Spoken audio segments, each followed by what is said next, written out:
midka idin sheeganaya oo halkan joogana gurigii aad ku hoyo laheedeen ayuu miina ku xiray wuxuu burburiyay guriyihiinii wuxuu ku dhuftay baabuur qaraxa wuxuu burburiyay wadooyinkii iyo buundooyinkii qudaarta aad beerihiina ka tabcataan aad ku iibgey laheedeen yaa idin low aan isweydiino halkan waxaad la socotaan dhammaantiin waxaan filayaa dadkiina halkan fadhiya markii halkan nimanka argagixisada cadawga aan ka saaraynay degmada Owdhegle nolol maxaa ka jiray nolol ma ka jirtay adeeg dawladeed ma ka jiriye aan runta isu sheegno inta cadawga ay gacanta ku haayeen caafimaad ma ka jiriye iskuulku ma shaqeynaa iskuul ma ka jiriye xarun dawladeed ma ku tiil MCH ma ku yiil inta ay heesteen oo deegaankan ay heesteen waxaan rabaa inaan su'aal idinka weydiiyo hal qolba Allah ka dhigo hal qolba Allah ka dhigo wax ay al-shabaab ka dhiseen oo bulshada ay ugu adeegayaan oo nolosha bulshada wax ku taraayo danta caamka wax ka qabanaya ma ii sheegi kartiin fadlan qofka og ha ii sheego cid kugu qabsanaysa ma jirto waad ogtihiin in ka badan 5-4 jeer ay isku dayeen inay halkan ciidanka dawladda ka saaraan way ku guul dareystaan way ku jabeen hal qof oo noloshiina ka fikiraya ama daawo idin keenay ama cunno idin keenay ama xitaa marxaladda aad ku jirtiin wax idin ka weydiiyay oo idin dhahay marxalad nuucee aad ku nooshiin ma jiriya يا فيري war ilaahay baan idinku dhaariyay qaraxay ku dhufteen dhulkii waxay ku xireen miino meeshii dadku mari lahaayeen ayay godad ka qodeen magaalooyinkii aad ogeedeen oo hadda la soo maray halka waxa ku tiila tuuladii Malable oo aad ogeedeen degmada qayb kamid ah heeday yaa burburiyay yaa hantida dadka masaakiinta ah maxay ka galabsatay yaa daba iyo ku qabteen ee baabi'een Soomaa okay bedelkeeda dawladda aan u soo noqono yes tabcan dawladdu marxalada kala duwan ay ku jirtaa waxay ku jirtaa duruuf adag ay ku jirtaa wax kasta ma qaban karto laakiin waxa raba ciidanka qaranka iyo saaxiibadeena markay halkaan yimideen adeegyo dawladeed ay halkaan ka qabteen Soomaa hayn yaa halkaan xarunta degmada laga dhisay halkan iskuulkan uma dhisnay iskuulkiya laga dhisa Soomaa hayn halka ayaa laga dhisay MCH kiya laga dhisa Soomaa hayn yaa loogu adeegay yaa daawada MCH ka tiilaya la siinay degmadan halkan cid wax ku baranaysay iyo caruurta mustaqbalkooda lagu dhisayay yay ahaayeen reer Owdhegle ahaayeen Soomaa yaa ciidamadii idin yimiday ee halkan idin yimiday ee idin la joogay gacanna waxay ku difaacayeen cadawga macallimiin ayaga kamidahuna dadka iskuulaadkan dhigayay kamid ahaayeen Soomaa hayn ma jiriye macallin ciidanka kamid ahayo dhigay iskuulkan waxaan rabaa saaxiibadayda qaaliga ah reer Owdheglow argagixisada nimanka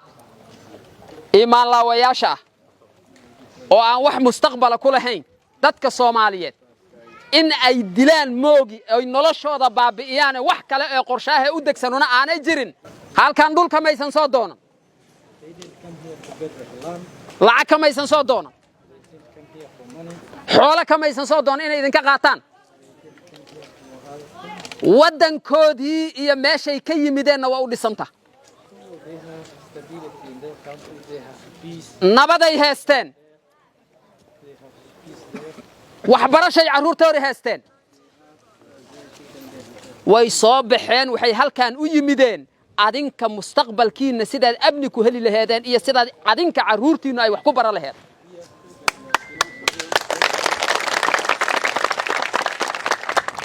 way dhimanayaan waxa dhiiga bini'aadanka ka qiimo badan maxay yihiin nafta bini'aadanka waxa ugu weyn oo qof bini'aadan uu bixiyo Soomaa yaa feere xaqiiqadan idin sheega waxay sheeganayaan diin aanay lug yaraad ku lahayn nimanka argagixisada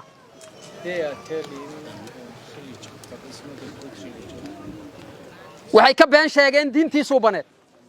waxaan rabaa sida taliyaha halkan ka hadlay oo idin kala hadlay qarankiina garab istaaga dawladnimadiina garab istaaga ciidanka garab istaaga midna waa idin sheega halkaan waxaa idinla jooga gabdho iyo wiilal meel kala duwan ka yimid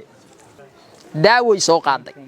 waa caafimaad halkaan ayay waxay kula tacaalaysaa caafimaadka caruurtiina iyo hooyayaashiin iyo aabayaashiin ayay halkaan kula tacaalay midka idin sheeganaya oo halkaan joogana gurigii aad ku hoyo laheedeen ayuu miina ku xiray wuxuu burburiyay guryihiinii wuxuu ku dhufta baabuur qaraxa wuxuu burburiyay wadooyinkii iyo buundooyinkii qudaarta aad beerihiina ka tabcataan aad ku iibgey laheedeen yaa idin dhow aan isweydiino yaa maanta idin gargaaraya oo idin dhow yaa idinka naxaya war caafimaad idinma hayaan oo cunno idinma hayaan oo nolol idinma hayaan oo caruurtiina mustaqbal uma hayaan oo ifan xitaa daruufta aad ku jirtaan ma idinla dareemayaan maxay idin yihiin ya waxay burburiyeen guryihiinii waxay burburiyeen buundooyinkii waxay burburiyeen wax kasta oo nolol ah oo deegaankan ka jiro dadka bini'aadanka ku noolaayeen wiilal iyo gabdho tusaalan u soo qaatay dhammaan ciidamada halkaan socda wiilal iyo gabdho noocaasa oo waddankoodii oo nabada ka yimiday oo adinka idin damqanaya ee ayagu ilmihii caruurtii gabdhihiinu dhaleen dhabta ku sida ayaa halkaan idinla joogaan yay taa inaad caawisaan waxaan rabaa meel qorraxaad fadhisiin ciidankiina taageera ciidankiina garab istaaga taa ayaa wax idin kari karta saaxiibada nala socda ee qaybahooda kala duwana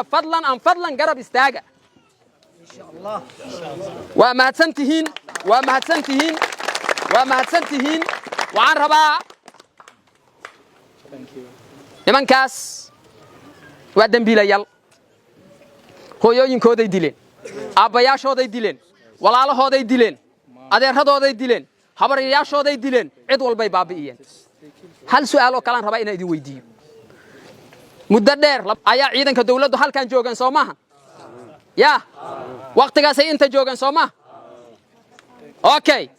waxaan rabaa hal qof oo adinka idinka mid ah oo beerta uu asagu lahaa ciidanku qaateen ma jiriyaa yaa hal qof oo idinka mid ah oo beertiisii ama gurigiisii ciidanku ka qaateen ma jiriyaa qof lagu dhibaateeyay oo la dhahay ma tabca kartid beertaada ama ma abuura kartid ama wixii kaaga soo go'ay ma qaada kartid ama wixii kaaga soo go'ay qaybka keen ciidanku qaataan qof la dhahay idinka mid ma tahay yaa qof gurigiisa lagu qabsado iyo loo taga gurigaanan kula leeyahay ama gurigaagan lacagtan ka rabaa la yiri oo ciidanku ay dhahan idinka mid ma tahay qof ciidanka hoo lacag idin weydiinaya bashi oo idin dhahaya intaasoo lacag ha la idinka rabaa keena ma aragteen horta ogaada raashinkay cuni lahayn gaarigay u saaran yihiin waxaad ogaataan halkaan waxaan aniga imiday MCH-ka asgarta halkaan deganeeday daawada loo keenay inay ayagu isticmaalaan ayagoo inyo soo qaada oo MCH ka geeya caruurta iyo hooyooyinka ugu qaybinayo oo ku daaweynaya waa daawada ayaga loogu talagalay ogaada damqasho ay idinka damqanayaan idinku daaweynayeen ilaahay baan idinku dhaariyay kuwa gurihiina hoosta ka qoday miinada ku xiraya ayaga la isku bedel kara dad isku mid ma yihiin maxay u dhimanayaan feere wiilashaan iyo gabdhaha halkaan aad u jeedaan waxay ka yimideen gobolada dalka oo qaybahooda kala duwan mid inta dhulka raba kuma jiriyo mid lacag idinka qaada kuma jiriyo mid xoolihiina inuu ka heesto ugu talagalay oo waxba idinka qaadanaan kuma jiri waxa ay u dhimanayaan waa in mustaqbalka caruurtiina la dhiso waa inaad nabad heshaan waa inaad nolol ku noolaataan waa inaad beerihiina khayraadkiina aad la soo bixi kartaan ilaahay baan idinku dhaariyay ma waxa sax degmada oo dheegle aan ognahay inay xataa noolay karto 3 milyan oo dad in ka badan khayraadka ka soo baxay ama Soomaaliya nuskeed ay noolay karto maanta dadka ku nool wajiyadooda daruuftan inay ka muuqato ma sax nabad la'aanta sabab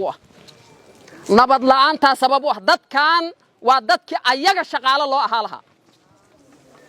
ayaga guryahooda iyo beerahooda dadkii laga shaqay lahaaya tihiin oo dadka kale ay soo shaqo tagi lahaayeen maahan kuwa ayaga raashinka iyo cuntada loo qaybi lahaa inta waxa keenana waa daruufta iyo nabad darrada iyo amni darrada inay haysataa keenay ilaahay baan idinku dhaariyay dawladnimadiina garab istaaga wiilasha iyo gabdhaha naftooda u bixinaya inaad adinka mustaqbalkiina oo hagaago oo adinku aad nolol heshiin kuwaas garab istaaga waa mahadsantiin waqti kale aan isku soo noqonaynaa aad iyo aad u mahadsantiin